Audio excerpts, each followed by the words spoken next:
Si tu suis régulièrement cette chaîne, alors tu dois savoir que la pauvreté et la richesse sont avant tout des états d'esprit. Alors, qu'est-ce qui différencie les riches des pauvres? En réalité, il existe plusieurs différences entre les riches et les pauvres. Mais dans cette vidéo, je vais te partager 5 différences entre les riches et les pauvres. Et je t'invite à rester jusqu'au bout de la vidéo parce que chaque élément est très important et pourrait changer ta vie, ou du moins ton avenir financier. Mais avant d'aller plus loin, je me présente pour ceux qui ne me connaissent pas. Moi, c'est Robin Tani, étudiant dans une université dont je préférerais tel nom. J'ai pour ambition d'atteindre la liberté financière et ainsi contribuer à rendre l'Afrique ses lettres de noblesse. Cette chaîne est donc destinée à tous ceux et celles qui partagent la même ambition que moi. C'est la raison pour laquelle sur cette chaîne, je te partage les tips, les secrets et les astuces des entrepreneurs narcissiques que moi-même j'implémente au quotidien. Si ça t'intéresse, alors tu as 2 choses à faire. La première, va dans la barre de description et télécharge gratuitement les 2 e-books que j'ai écrits. Et la deuxième, abonne-toi et active la cloche pour ne jamais rater nos prochaines vidéos. Maintenant que tu connais tes devoirs, entrons réellement dans le vif du sujet.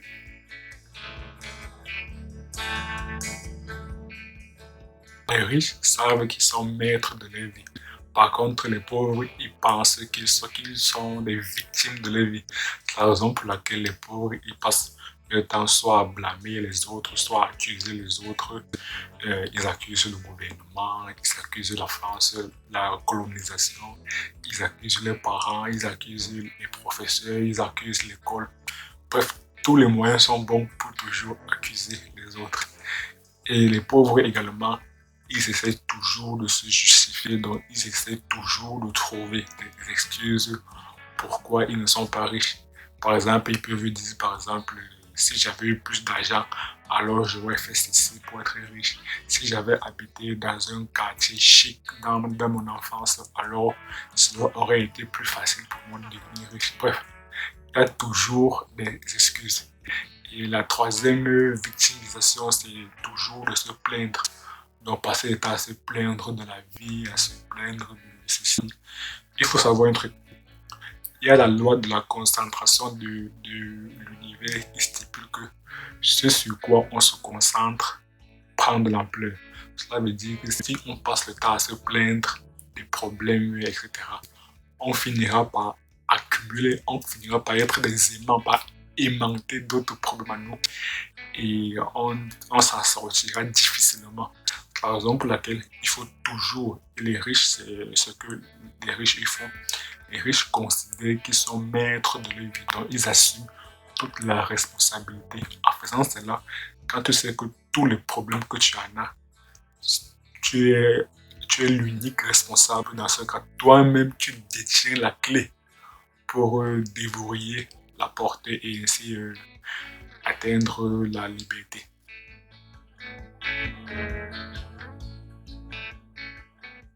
Une des particularités des riches, c'est que les riches tiennent leurs engagements. Donc en fait, les riches se sont engagés à devenir riches. Pourtant, les pauvres veulent être riches. Et c'est là toute la nuance. Si on demande à n'importe qui, à n'importe quel être humain sur cette terre, nous sommes environ sur la terre, je crois, environ 7,75 milliards. Si on demande à n'importe qui, veux-tu être riche? Tout le monde dira oui, je veux être riche. Toi-même, si on te demande tu veux être riche, tu vas dire tu veux être riche. Mais le problème, et c'est là maintenant que se situe toute la nuance, c'est que est-ce que tu es donc prêt à faire tous les sacrifices nécessaires? Est-ce que tu es prêt à te dévouer corps et âme pour devenir riche? Là, donc maintenant, c'est là que s'effectue le filtre. Si par exemple, on te demande pour devenir riche, tu dois travailler 16 heures par jour, y compris les week-ends, donc samedi et dimanche, et cela pendant 5 à 10 ans. Est-ce que tu serais prêt à le faire? C'est donc ça le problème, ou du moins c'est la nuance. Donc pour devenir riche, il faudrait tenir son engagement, il faudrait se dévouer corps et âme afin d'atteindre son objectif de richesse. Il ne suffit pas de vouloir devenir riche, ça c'est facile. Tout le monde, tout le monde veut être riche. En disant je veux être riche, c'est comme si c'était un souhait. C'est comme si tu n'es pas prêt à poser des actions nécessaires pour atteindre cette richesse. Pourtant, quand tu t'engages, tu te donnes corps et âme.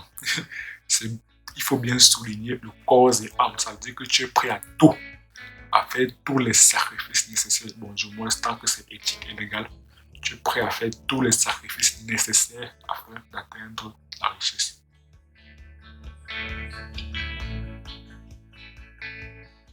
Une autre différence entre les riches et les pauvres, c'est que les riches voient les choses en grand, pourtant les pauvres voient les choses en petit. D'ailleurs, pourquoi penses-tu que les riches sont de plus en plus riches? C'est parce que les riches se fixent des objectifs encore plus grands chaque fois, chaque fois, chaque fois. Pourtant, les pauvres, ils voient les choses en petit, ils ne rêvent pas grand. Si on prend une personne lambda, quels sont les conseils qu'on a l'habitude de lui donner? On lui dit généralement dès son enfance, aie des bonnes notes à l'école, décroche un bon diplôme, décroche un bon emploi, monte en grade dans l'entreprise afin de devenir PDG. Il y a un PDG, bon, je ne connais pas généralement, je ne connais pas le salaire d'un PDG, mais supposons qu'un PDG d'une entreprise, c'est environ 10 000 euros. Ça veut dire que le rêve d'une personne pauvre, c'est d'avoir un salaire de 10 000 euros. Pourtant, les riches, c'est pas ça leur rêve. Les rêves des plus riches. En fait, les riches ne se fixent pas un plafond de rémunération, ce qui fait qu'ils voient de plus en plus grand. Donc, ce qu'il faut faire, c'est appliquer la recommandation de Robin Sharma qui disait rêvez grand, commencez petit et agissez maintenant.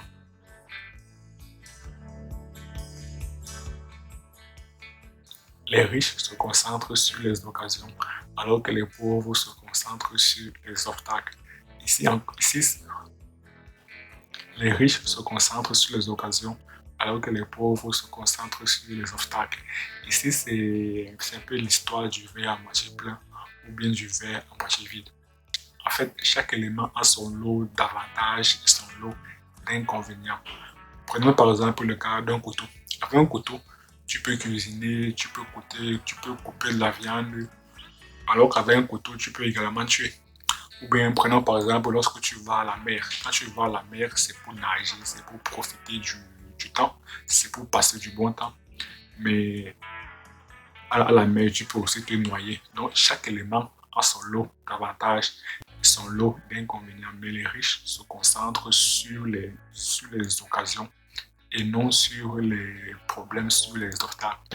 Quand tu lances un business, tu te concentres plus sur les occasions de gagner davantage d'argent et non sur les risques de faire faillite. Ici, lorsqu'on parle de se concentrer sur les occasions, ça ne veut pas dire qu'il faudrait occulter le fait qu'il y ait des obstacles. Non, il faudrait tenir en compte les obstacles. Donc ici, il ne s'agit pas de la pensée positive, donc on pense uniquement au meilleur sans tenir compte ou bien refuser de tenir compte des risques. Non, tu te concentres sur les occasions et tu tiens bien évidemment compte des risques. Donc les risques sont là, mais tu essayes plutôt de tirer profit des risques pour les transformer en, en occasion. Donc ici, c'est encore la même loi de concentration de l'univers qui stipule que ce sur quoi on se concentre prend de l'ampleur. Donc, se concentrant sur les occasions, là tu attires davantage des occasions. Pourtant, en se concentrant sur des obstacles, bah, bien évidemment, tu attires encore à toi des obstacles. Nous sommes des aimants, nos pensées sont des aimants. Donc, il faudrait plutôt régler son aimant sur l'attraction des choses positives et non sur l'attraction des choses négatives.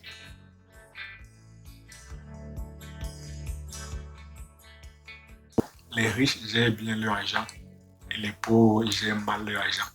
Quand tu reçois par exemple ta paye, ton salaire ou bien ta rémunération, qu'est-ce que tu en fais? Est-ce que tu connais où va chaque euro ou bien où va chaque franc CFA? Est-ce que tu as une visibilité de ton budget? Les riches, par contre, eux, quand ils reçoivent leur salaire, quand ils reçoivent plutôt leur rémunération, parce que les riches, on ne parle pas en termes de salaire, les riches, on parle plutôt en termes de rémunération. Quand un riche reçoit, par exemple, 1 000 € de rémunération, il sait exactement où va chaque euro dépensé.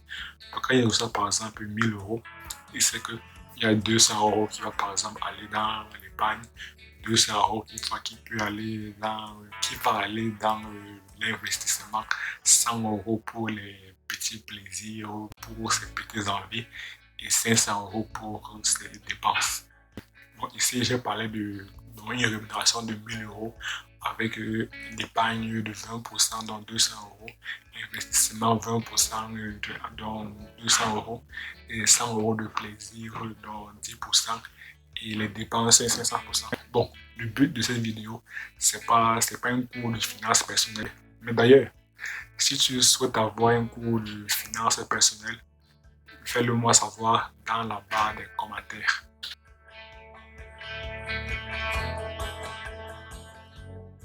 Nous sommes arrivés au terme de cette vidéo. Faisons un petit récapitulatif des 5 différences entre les riches et les pauvres. La première différence est au niveau du rapport avec les responsabilités. Les riches assument leurs responsabilités. Donc ils savent qu'ils sont l'unique responsable de tout ce qui leur arrive. Donc ils savent qu'ils ont la clé, qu'ils détiennent la clé pour en sortir de toutes les dérives qui peuvent survenir dans leur vie. Pourtant, les pauvres se croient des victimes de la vie, dont ils passent le temps soit à blâmer les autres, soit à trouver des justifications, donc des excuses, soit à toujours se plaindre. La deuxième différence, c'est que les riches tiennent leurs engagements. Donc les riches s'engagent à être riches. Pourtant, les pauvres veulent juste être riches. La troisième différence, c'est que les riches ont de l'ambition. Donc les riches rêvent grand. Les riches voient les choses en grand. Pourtant, les pauvres voient les choses en petit. La quatrième différence, c'est le rapport aux opportunités. Les riches se concentrent sur les occasions. Pourtant, les pauvres se concentrent sur les obstacles. Et quand les riches se concentrent sur les occasions, ils n'occultent pas le fait qu'il y ait des obstacles, mais ils préfèrent se concentrer sur les occasions parce que selon la loi de concentration de l'univers, ce sur quoi on se concentre prend de l'ampleur. La cinquième différence, c'est que les riches gèrent bien leur argent. Les riches ont une très bonne gestion financière. Pourtant, les pauvres ont une mauvaise gestion financière. Si tu as aimé la vidéo, je t'invite à me mettre un pouce bleu, à t'abonner et activer la cloche pour ne jamais rater nos prochaines vidéos et également à partager pour que le maximum de personnes puissent adopter le mindset des gens riches et également à me dire dans la barre des commentaires quelles sont les autres différences que je n'ai pas citées, les autres différences entre les riches et les pauvres. J'ai hâte de lire et d'ici là, on se quitte avec cette citation du docteur Claudel Nourricier. Et à très bientôt.